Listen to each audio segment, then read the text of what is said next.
Well, we are now officially in a typical grind of a baseball season. The excitement of the new year has worn off. The Hens in the middle of another 8-game road swing, and I'm willing to bet they'd give anything to be home right now. Instead, the start of a road swing at Norfolk. Top two Hens evening up the score here on this Jared Head RBI double. Hens got 6 hits in this game. They only got 2 runs to show for it. Norfolk taking game 1 of this 4-game set by the final of 3-2. After getting sent down to the minors for hitting poorly, then tearing the Isle apart with 6 hits and a 194 batting average, the Tigers made the next logical move in the career of Ryan Rayburn. They brought him back up. Even Rayburn probably thought, are you sure it's me you want? Jim Leland saying Rayburn probably won't play every day. Did play today versus Chicago, and I think they were happy with the results. Top 2, Detroit leading 1-0. Welcome back, Ryan. The first of his 2 hits today. That's, by the way, 1/3 of the hits he had in Toledo. This would actually bring in a run. Detroit going up 2-0. Cubs would come back to tie it, and Justin Verlander started to cook. Struck out the side in the 4th. Finished with 8 Ks in 8 innings. And his offense did the rest. 7th inning, that's Austin Jackson. Soft base hit. In comes Rayburn. He scores no problem. Tigers up 3-2. They'd go on to win by the final of 5-3. More baseball. The Reds looking for their first series sweep on an Indian team since 2008. Dusty Baker not liking the way this got started. Choo, his 4th of the season. Indians go up 1-0. They'd fall behind thanks to a Joey Votto homer late that inning, but Choo had some left in him. 2-run blast. Indians closed to within a run, but since he would cruise from there, 12-5, the final score. All indications say it's going to be a record-setting weekend at MIS. All 43 drivers who practiced today posted speeds faster than Ryan Newman's track record of just over 194 miles per hour set 7 years ago. Hard to believe it, though. Before you know it, we'll be getting ready for the start of a new high school football season.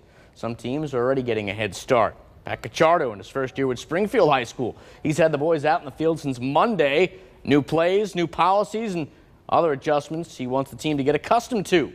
So far, he says they're doing A-OK. Yeah, the kids have been very receptive. Springfield will play a 7-on-7 scrimmage with Ottawa Hills tomorrow. Finally, this year's San Francisco treat, the U.S. Open, round 1. Tiger off to the good start. 5th hole. This is for birdie. They said go in the hole. He got in the hole. Goes to 2 under, finished at 1 under for the tournament, tied for 3rd. They're all chasing this guy. Michael Thompson on 18 finished with a birdie. He's got a 2-shot lead on the pack. And that's T-Sports. I'm Mike Lacett.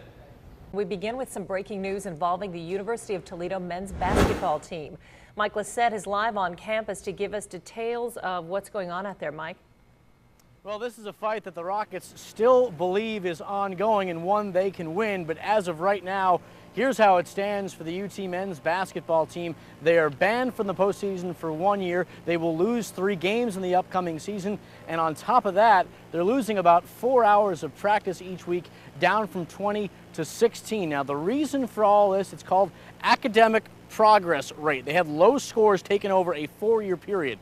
The 4 years in question, Stan Joplin's final season, the 2 years the program was led by Gene Cross, and then lastly, the first season under Todd Kowalczyk. Now, UT has tried to appeal the decision, saying they had made significant improvements under Kowalczyk, but that appeal was denied by the NCAA's Committee on Academic Performance. It bugs me a lot because, I've been there. I know it's fun. I've been in the NIT and the NCAA, and that's where you want to be at. But, you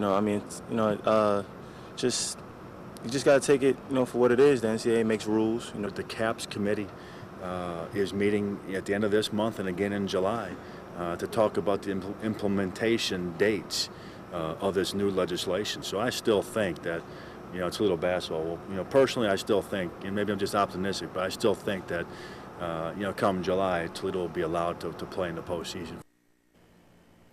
So there you have it. Kowalczyk does, in fact, believe that this decision will be overturned. That decision will come during the summer. One silver lining in all this, the UT basketball team did not lose any scholarships. In fact, they are back up to full strength now at 13. From the UT campus, I'm Mike Lacett, T-Sports. At times it looked like pet goldfish fighting for the next meal. The crowd was streaming. They were going crazy. I was one lone woman amongst many men. Did you fight dirty? As usual. Yes, the outfield can sometimes be a dangerous place. The good news for Tigers fans, it appears with this year's lineup, there'll be more than enough long balls to go around.